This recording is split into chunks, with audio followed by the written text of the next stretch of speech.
increasing that to at least 100 lorry loads a day.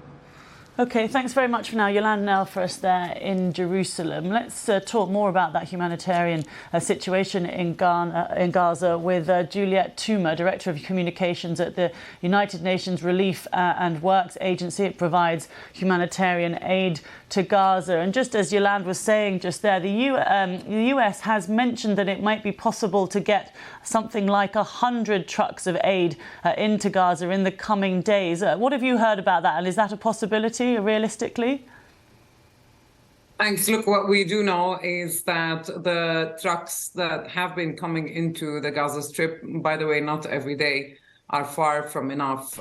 Before the war, Gaza received 500 trucks, including of humanitarian aid. So what we're having right now is really a trickle and does not correspond at all to the huge and increasing humanitarian needs on the ground in Gaza. And in terms of the amount of people that you have in Gaza, it's many thousands, isn't it, people that have worked for you over the years. What are they telling you on the situation on the ground about how they're coping? Well, every day our sadness deepens with confirmation that we keep getting that another colleague is yet gone. Yesterday we lost Samir. He was with his family and he was killed with his 8 children and his wife. 64 colleagues of ours at UNRWA have now been killed in just over 3 weeks in this war in the Gaza Strip. 64. Gosh, and are the people who remain there, are they able to carry on their work now? I mean, we've been hearing some agencies having to really just give up because the situation is so dire. No, we have not given up. We have not. We have 13,000 people who have been working with us in the Gaza Strip. We are the largest UN agency in the Gaza Strip, one of the oldest that have been working in Gaza with the Palestinian communities, teachers, doctors, engineers, support staff, counselors, ecologists, you name it. I mean, it's a very big presence for us at UNRWA in the Gaza Strip. And we have been working with the Palestinian communities. Now, many of our staff have been impacted themselves due to this war. Many have become displaced. Many have lost loved ones.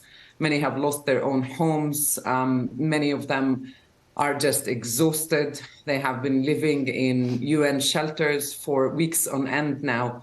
Many, however, continue to be on the front lines, giving the very little assistance that we have. Being with the communities that we serve and fulfilling their humanitarian mandates. When we say these are unsung heroes, we mean it. UNRWA staff in Gaza are our unsung heroes, and they are the glimmer of humanity as we sink into our darkest hours. We've seen some images of warehouses of aid being stormed and people taking some of the supplies.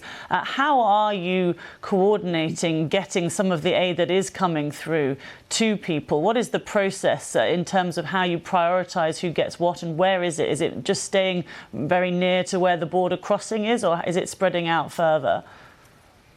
So first of all, these trucks that have been coming in are not at all enough, and they do not have fuel on them, which we really need to continue our humanitarian operation in the Gaza Strip. What happens is that normally it's very late at night. We get notification that the trucks have been cleared. Our teams go under a sky full of airstrikes. They risk their own lives to go and pick up the supplies from these trucks. They take them to the warehouses where they store the supplies, and then we start the sorting process and then on to distribution to the communities. OK, thank you very much for talking to us. Juliette Touma there from UNRWA.